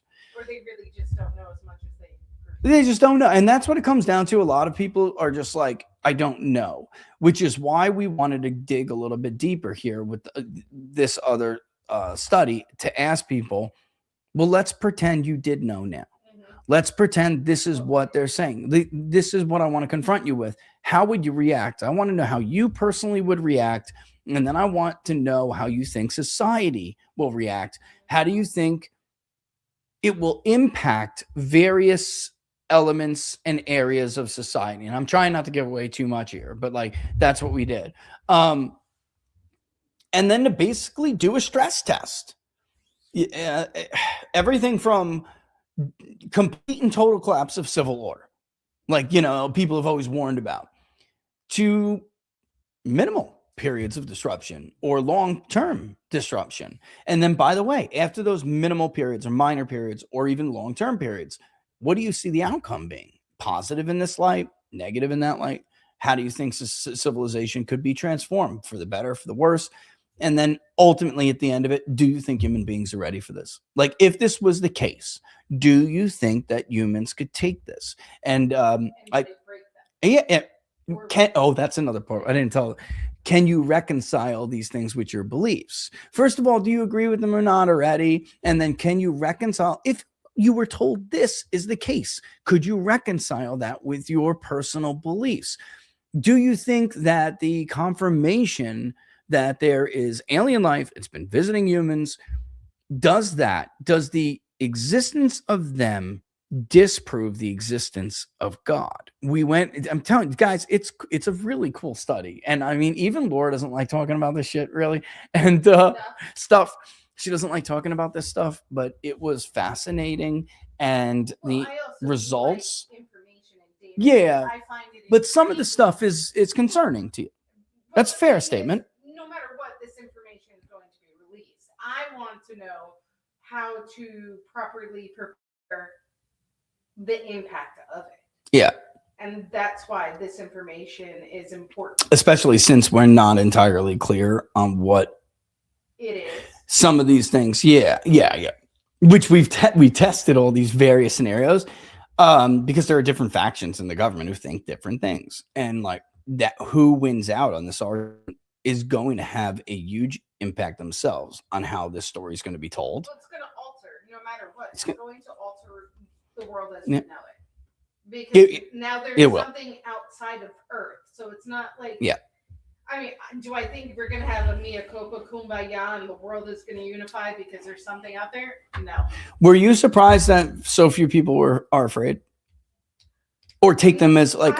Or are afraid of what they could do. So if they are real, which of course I think cinema has desensitized it's a good way of us over what 30 years.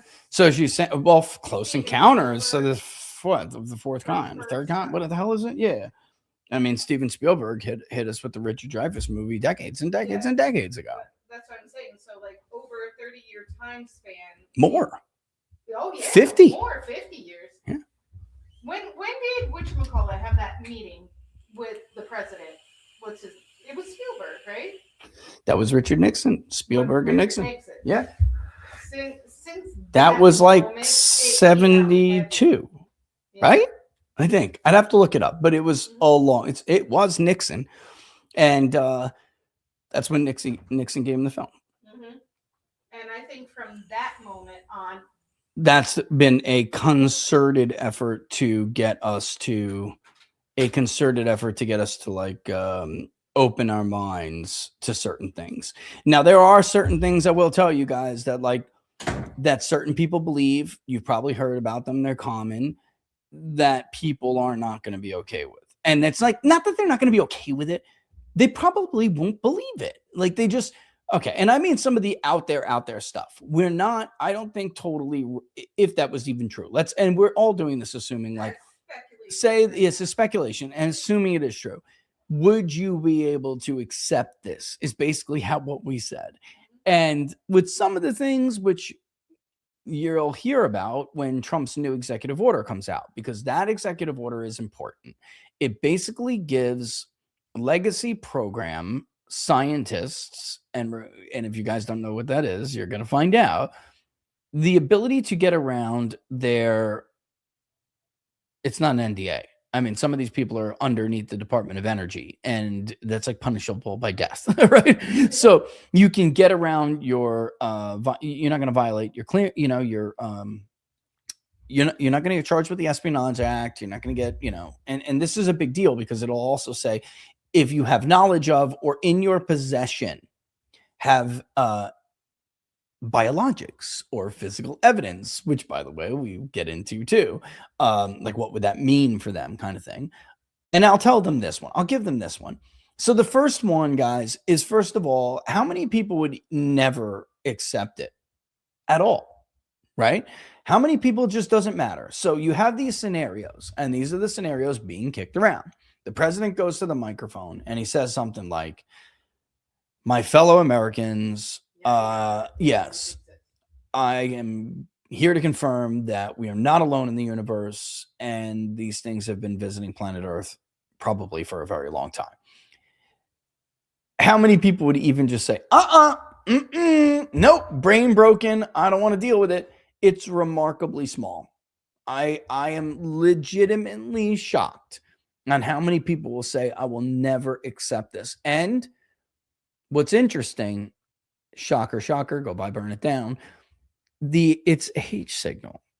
It's age signal. So that number is going to continue to drop, and quickly, because of the age groups that make up that percentage are so at the end of their life cycle. Okay. I mean, I'm trying to be nice and delicate about this. Radio had asked, like, and what would it change? Exactly. Bear with us, radio. That's a great question. And that's exactly what we asked. Now, I will say this. Trump is a controversial guy. So what would it take for you to accept it or believe disclosure? President comes out and in that scenario and he gives that confirmation, he'll get a bunch of people immediately, but he still is Donald Trump. And I think there's going to be people on the left, which that's what it looks like, who will just never believe something Donald Trump says. So Donald Trump would need something extra, which I think is the point of this executive order, Laura. I really do. I mean, I really do. We even asked people, okay, well, what if he came out, he did that, and he came out with physical evidence, or he provided at some point in the future physical evidence of like recovered alien technology in some form or another. That gets basically everybody. Like that's it. It's unbelievable how many people in survey research, guys. It's very hard to get to like 95%.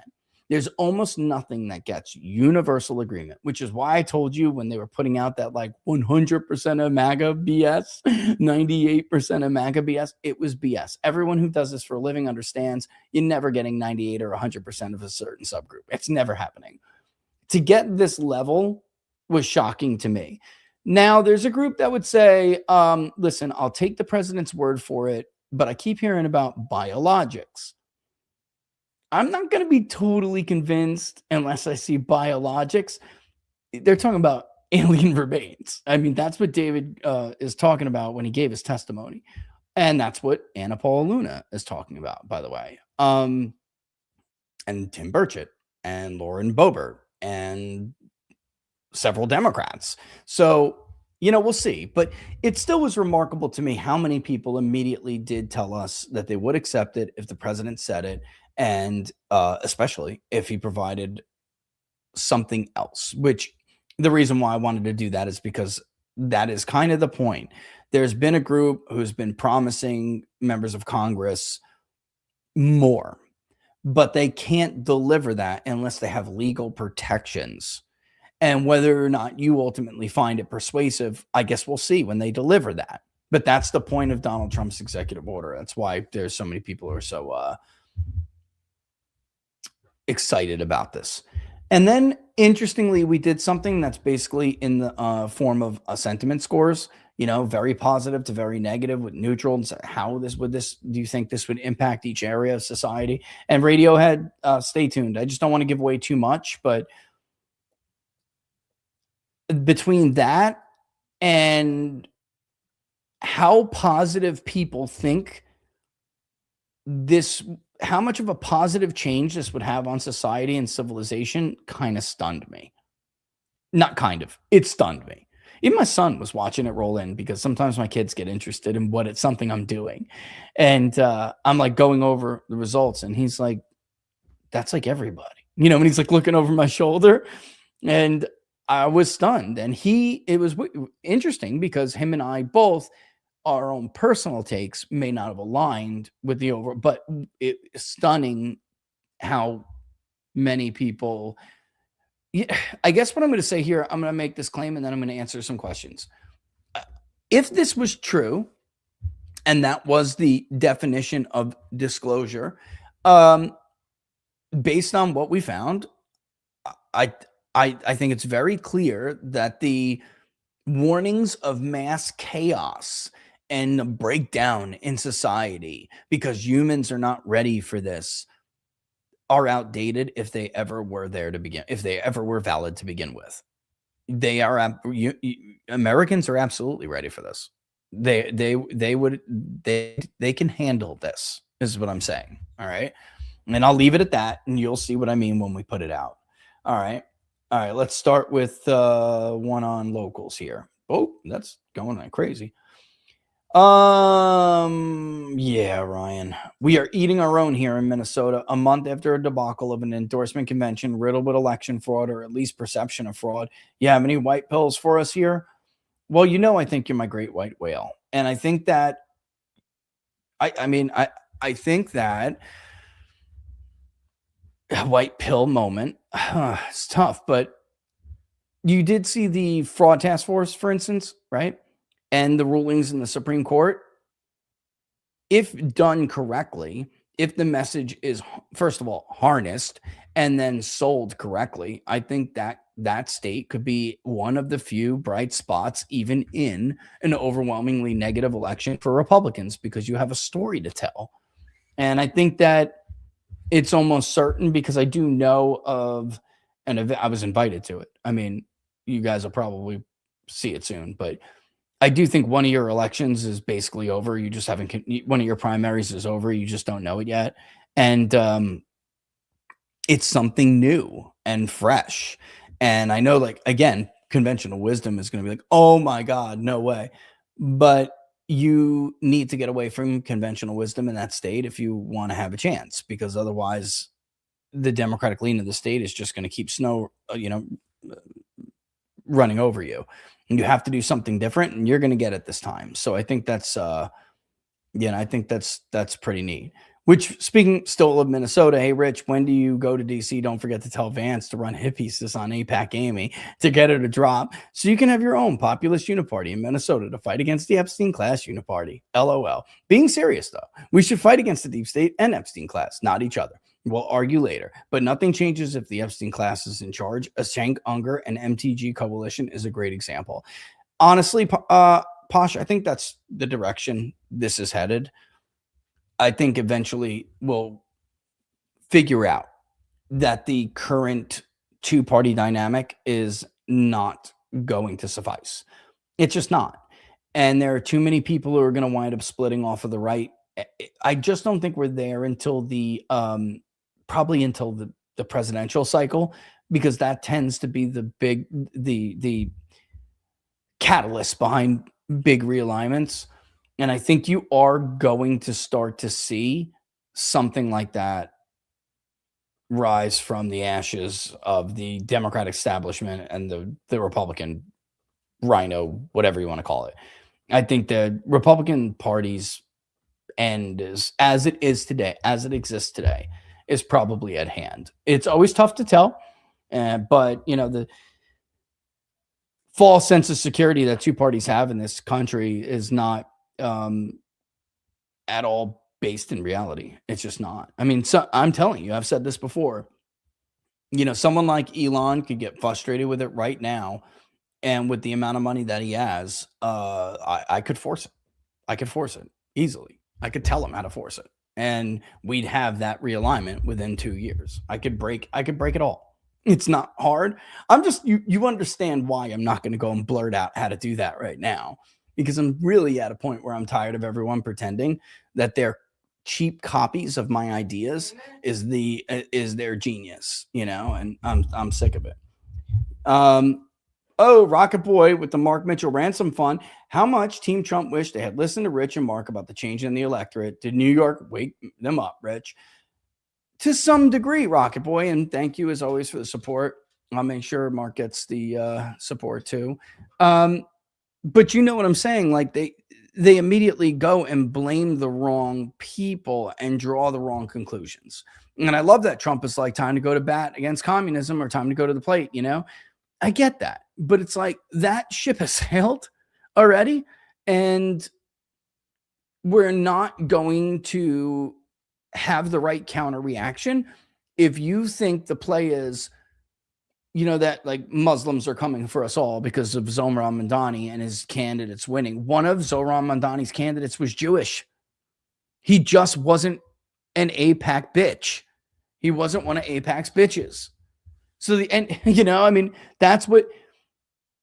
that's what Republicans don't want to accept at this point. And again, I love Elise Stefanik, but she's a great example. I didn't mean to pick on her on Twitter the other day, but she is a great example of what I was hearing from elected Republicans and other Republican consultants.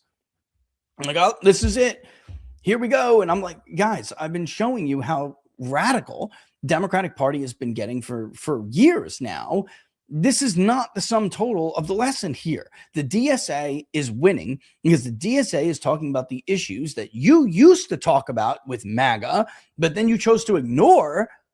So you're forcing the voter to go choose the left-wing version of what you were selling them, and you failed to deliver to them. At least you should get that.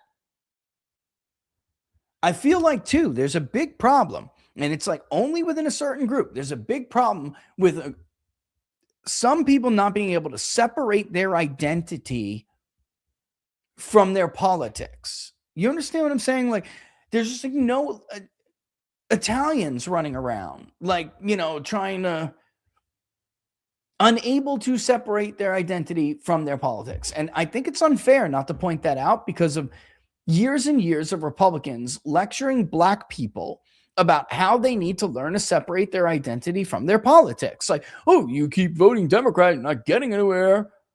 Stop being, on the Democratic plantation. Stop being a slave to the Democratic Party. For years, that was the pitch. But yet, we're not allowed to point out the obvious. Why does she feel the way she feels? Why does she and others have such a hard time overlooking, or not even overlooking, looking past, being able to see? Again, missing the forest through the trees is the expression. You see anti-Semitism in the Fourth Reich is coming over the horizon when you look at one Jewish candidate beating another. It's crazy. It's a supremacist view, guys. I don't know how else to say this. It's an ethnocentric worldview. It's about the issues, not about the identity. And that is the lesson, Rocket Boy, that they are just, so they're halfway there and they're getting it. And believe me, behind closed doors, this is what pisses me off so much. behind closed doors, there are very frank conversations. And somehow all of these little boundaries and rules go out the window. The boundaries are only imposed on you speaking in public space. That is not productive. We're all allowed to acknowledge the obvious behind closed doors and on private phone calls, but we're not allowed to say it on our podcast or on Twitter or write it in an op-ed, lest you be called anti-Semitic. It's BS, man. It's BS. And frankly, the right should be ashamed of themselves over this, because this victimhood bullshit, I never want to hear the right say that the left weaponizes victimology ever again. I never want to hear it. Not because it's not true, but because you are hypocrites. And I don't like hypocrisy. Didn't have an argument, so you busted out the isms.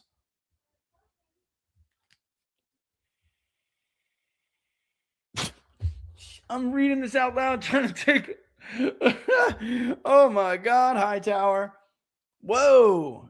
Yeah, Richie has to be punished for this. And honestly, guys, I mean, listen, I'm not saying that if they ride the peace deal to its finale, that they will win. I'm simply saying that at least they have a chance to mitigate some of the damage. But as of right now, they are going to be punished for this. Did I show you that? Did I show you where the raw is on the generic ballot? It was one day this week where it was D+7. It's been what it is today most day. I think maybe one other day was like D+9. And it's like you could see that the voters want to not punish him. They want to come back. They want to.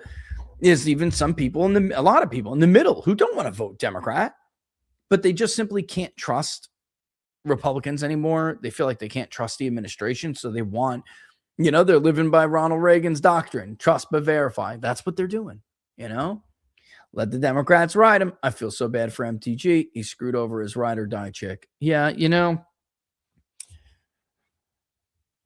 I don't agree with everything MTG says, but I don't know how you can't understand how she feels. I think you're being dishonest if you can't. If you say you can't. Anyway, she was a MAGA hero not long ago. The only thing that changed is that she wouldn't back down on the Epstein petition. That's it. It's the only thing that changed. And then, yes, she went on a tour with The View and everything. Guess what? Vance just went on The View too. So what's your fucking point? Donald Trump won the 2016 nomination going on Morning Joe. What's your point? Sad ass. And the money, man. The money. So much of the attacks against MTG and others, guys, you little memes and this and that. Like, what do you think? There's money in this? These people are getting paid through PACs. It's borderline dirty. It's probably borderline illegal, but it should be. It's really not the way it's done. But none of this is real.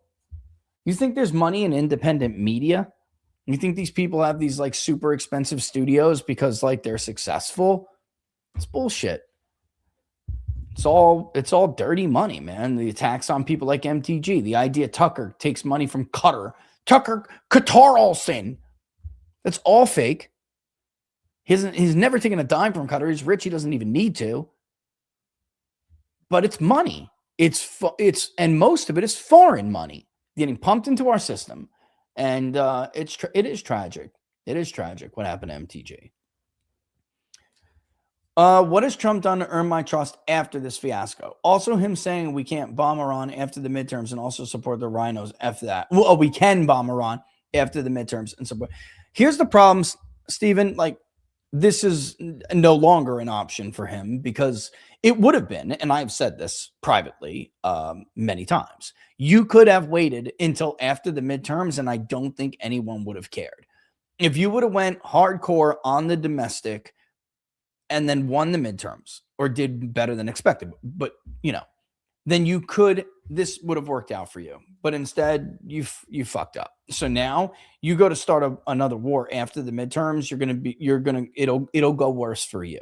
Your legacy will go it will end in a worse direction because people will say you lied to them. You sold them bullshit to get elected. You did it again to not get killed in the midterms. And then you're definitely taking JD down with you. Like, that's it. So You know, that comment to me too, not good, not smart, and it's not even true. Without an imminent threat, Donald Trump can never he can never order another launch again, another strike again against anybody in the Middle East. Forget about Iran. It's just over. It's over. Not to mention, I told you guys because I knew. Now the report's out. Those bases aren't being rebuilt. Our friends Pete over at the War Department, our friend Pete, and I'm sure Sean's not much he can do about it too, but God love you, Sean, but you guys fucking lying over there. Those bases aren't being rebuilt. You didn't defend them. That was a shit show. We're out. You single-handedly have kicked us out of the Middle East. We're out. Iran's the major player now. That's why Mark Levin is crying like a bitch on X right now. Look at the GCC sucking up to Iran because we punked out. No, you stupid, fat, old, bald idiot. This was always going to be the end result. Always. You kicked us out of the Middle East. You did. Those bases aren't going to, the Pentagon's going to spend that money to rebuild the bases. They can't, everyone knows we can't defend now. The jig's up, man. The jig is up. The grift is over. And it was a grift, but it was a grift that worked and kept the damn region stable. By the way, that same grift kept Asia stable.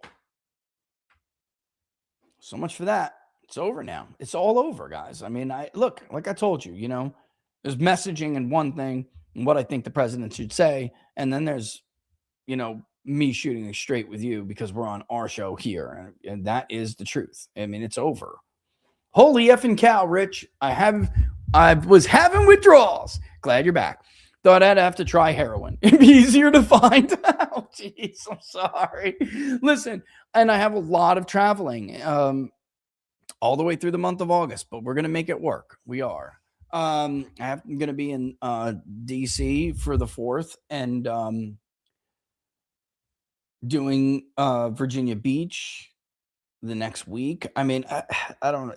It's going to be a lot, but I'll make it work. And I'm popping, you know, I don't know. There's going to be like road rages on foot or something. We'll figure it out. Didn't kill any TVs while you were gone, though. Why did I get into politics? I must have holes in my head. I know. And this is why I ended up doing what I'm doing, you know, because I never, what am I going to do? Just wind up throwing shoes at the TV? Like, I love politics. I always feel like it's, first of all, an obligation. You have to be paying attention. It's your obligation to pay attention to events and politics. And you really have nothing to complain about if you don't. But it's your civic duty. Right. But I'd be throwing stuff at the wall. You know, I really would. So this is why I just do it anyway. It doesn't hurt to dip your toes on both sides for Minnesota because either way you win. And if either candidate, me or Lindell wins the primary. Also, if your candidate wins the primary and I lose, I do an RFK Jr. 2024 and join your candidate side. Anything is better than the Israel AIPAC back candidate at this point. That's true. It's totally true. Absolutely. Friday night lashes. Get them, Rich. I was trying to be a little bit nice. I just, again, I really just, I'm totally out of patience. I don't know if you guys have caught on to this. I'm totally out of patience with these people. I just can't take it anymore. They're killing us, guys. They're killing us. We don't have time to do this again. Let me grab one from Rumble. We just can't have time to have this debate. It's not a debate. They were wrong. I was right. It's over now. Move on. They're dying. We're growing. This is not hard. What are we doing? You want to go and vote for Alexandria Ocasio-Cortez or Gavin Newsom in 2024, 2028, Mark Levin, go do you. We're not going back. It's not happening. You're going to upend our entire civic order at this point. People have needs. They're not privileged little rich kids like you schmuck. Don't you get it? Okay, Cat. Alex B was insufferable on Tucker. I'm sorry. How many times did he say that? How many times did he try to sell you? But we achieved our goal by killing the nuclear weapon program. And how many times did Tucker say, Alex, you keep saying that, but you also said last year we killed the nuclear weapon program? Like, bro, your lie doesn't work. This is what I'm talking about when I say you're insulting people.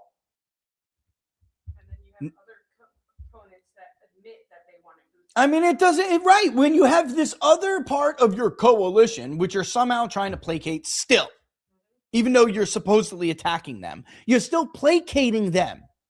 They're openly admitting now they wanted boots on the ground. They wanted to go get the uranium, kill everybody in the regime, destabilize the state, committed genocide, because that's what they are, homicidal, genocidal maniacs. Ethno-religious, genocidal, maniac supremacists.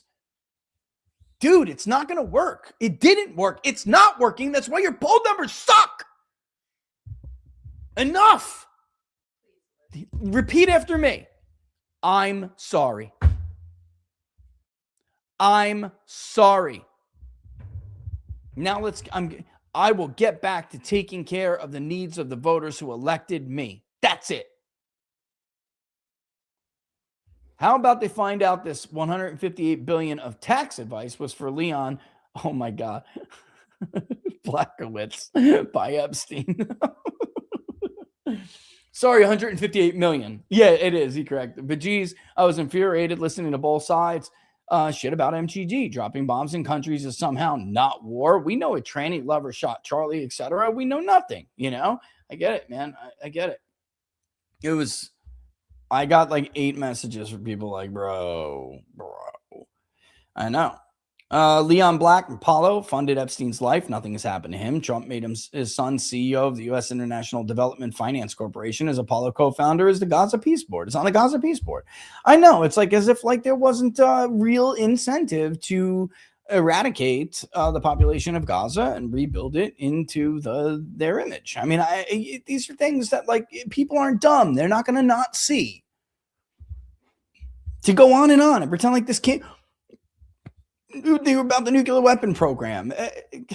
Dude. Wow. Remember when I told you about the fight with my boomer boyfriend over your polling? He told me last night ending war was bad and Cornyn was a better pick. Oh, Lord. He's unsavable. Voted for Trump 99%. Didn't believe me when I said Trump approval sucked. He was losing because Trump saving us from Iran and nukes. Can you believe it? I can. That is Boomerville delusion. I hear it every day. And it's like, again, it's like at some point we have to recognize it's not a debate over opinions. Like one of us is right and the other is delusional. We can either continue to entertain the delusion and get destroyed, or we can not and live in reality.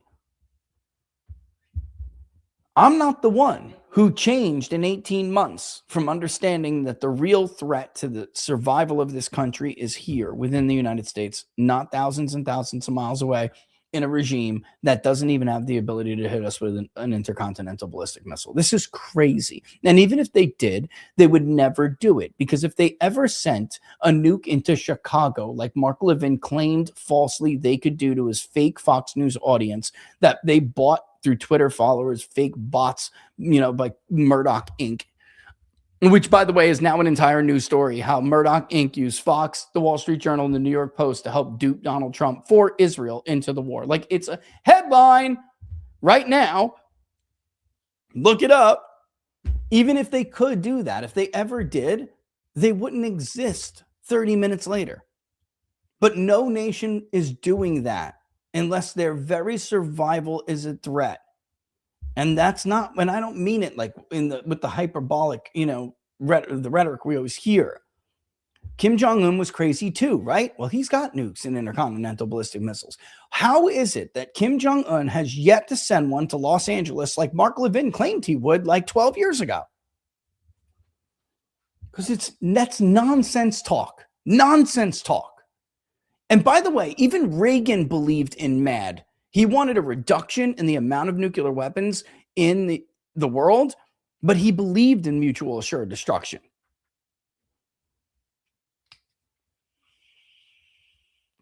USA now with the memes again. Can't drain the swamp if you're the plug. God. Where's my other one here, honey? What did I do with it? Oh, there it is. Maybe it's a sign you should quit. Maybe it's a sign you should quit. I keep hearing this. You're probably right, but it is what it is. The only thing I need from Trump regarding aliens is their mass removal from And barrier to the re-entry of our nation. I'm more worried about the aliens with names that sound like they're from another world, but are from another people and nation. Owen, man. And I get it. And Owen, mark my words, we lost birthright citizenship. I'm telling you right now. They're not going to give us all that and then give us birthright citizenship. We're going to see compromises all over town, by the way. If they're real, hope they're of the Cocoon brand, healing people and making them younger. I'm not scared. If they've been here all this time, they haven't been the ones killing us and unleashing terrorist attacks. They are 100% human cause. Bring them on. I don't know. Honestly, no, I'm absolutely with her on this. I am. They could have we're a threat to ourselves. That's it. And even if they did do something to us at some point, it's because they've been watching us act like animals this entire time. It's because they've been intercepting transmission of Mark Levin, and they've been listening to people like Mark Levin, and they're like, this species is irredeemable. I'm not kidding, guys. If we get attacked by the aliens who are apparently living in our oceans, according to congressmen and congresswomen, it'll be because they intercepted one too many transmissions from Mark Levin. And then they took a look at his Twitter feed and they said, wait a minute. The most powerful leader in the world listened to this imbecile? This species can't be helped. And they can't have the power of the atom. Wrap it up. Facilitate Elon forcing it. Stay tuned. Stay tuned. Because at this point, because I'm looking at your next tip, by the way, and the J doesn't stand for Jonathan. John. I mean, I don't know what. I do think that's probably the best option moving forward. I know Steve Tucker was like, I can't support Republicans. Everyone went nuts. As if Tucker isn't saying something that, of course, a huge chunk of the country is saying right now. If you think Ross Perot was a problem, Tucker would obliterate the Republican Party. If he ran for president, he would, which I don't think he really is thinking about doing, but he would, if like him and Joe Kent ran, they would obliterate the Republican Party. It would be over. They would be forced to realize that they're just not popular anymore, and neither one of them is going to win an election. Democrats are going to win with 45% every time, and that's it. Could have told you about the bases. A few of my buddies got back from Camp Buring, and it is completely demolished. Both Kuwait Army camps are not getting repaired. Yep. I said that about a month ago, bro, and got called a liar. I feel I'm detecting a shift from both Vance and Trump. Vance is actually taking some manner of control, and Trump is attacking Israel. But Andrew, let me just point it out. Like, words are one thing, actions are another. Like, there should have been punishment for what they did in Lebanon. They aren't getting attacked by Hezbollah terrorists. They are occupying a sovereign nation who wants them out. And by the way, what religion is the head of state in Lebanon? Anybody? Bueller? Because it seems like to me the biggest threat to Christianity in the Middle East is the state of Israel.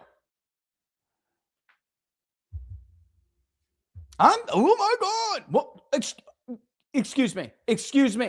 Who toppled the Syrian regime? Who did that and installed an Al-Qaeda figure? Who now, as it turns out, was funding Hezbollah? Not Iran. Who was doing it? This is ass, people. This is ass. This is not cool. You need to watch the BB Files if you can get a hold of it.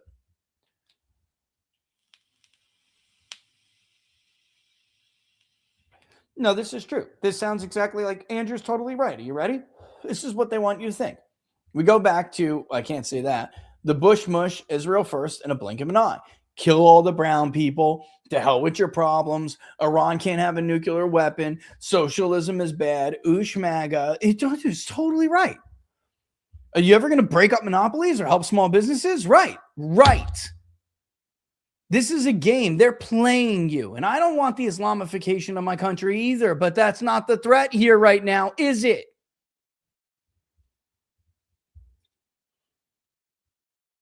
And this is somebody who lived in the tri-state area by Ground Zero before 9/11. Okay. My wife, who's sitting right over there, lost her cousin in Tower 2. It has to be the path forward before the authoritarians get the moral pass to be savages and tyrannical. Right. Right. I don't think that's the end of it. It indeed is. Oh my God, it's time for that's it. Yeah, it's time for food at a reasonable hour. Holy crap, I did it. Wow, I actually got through it. All right, guys, I am going to be popping on. Let me just peek real quick so I can see if I can't give you guys a time estimate. I'm hoping to wrap up tonight. I really think it's probably going to wrap up tonight. We'll get the political stuff out first, then we'll do the disclosure stuff. Okay. See, it's going to be a big sample, and I'm going to have to weight it down. We oversampled a lot of smaller demographic groups on purpose.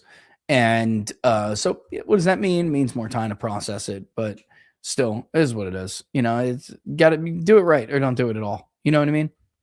All right. So I'm going to get out the political stuff. I would like to say I want to wrap this up tonight. So the poll's out tomorrow. If not, maybe I'll save it for a Sunday release with the Sunday shows. But then either way, we'll talk about it. And then, you know, I have to go. So I have to get the disclosure study out before that. All right. So, yeah, with that in mind, I'm going to kick rocks. I hope you guys have a great rest of your Friday night. Thanks for the support and everything else. Don't forget, if you like the videos, to like them and to share them far and wide. The best place to follow me is on Locals. It's right here, peoplespundit.locals.com, peoplespundit.locals.com. Sign up, become a supporter. But of course, we're everywhere at peoples_pundit on X and on Instagram, and at People's Pundit with no underscore on Truth and on Getter. All right. So with that, I'm going to leave you to your rest of your Friday. Actually, no, I'm not. I lied. Don't forget to pre-order Burn It Down. The link is in the description. There. Now I'm going to leave you to the rest of your Friday. Thanks for watching, guys. Nothing but love for you as always. Thanks for your support. I'll see you guys soon. Deuces. Oh, the little man said deuces. He's good at it. One day I let him take it away, and he was like, don't forget to like and subscribe. It was so cool. He did it good. Don't forget to subscribe to the People's Pundit.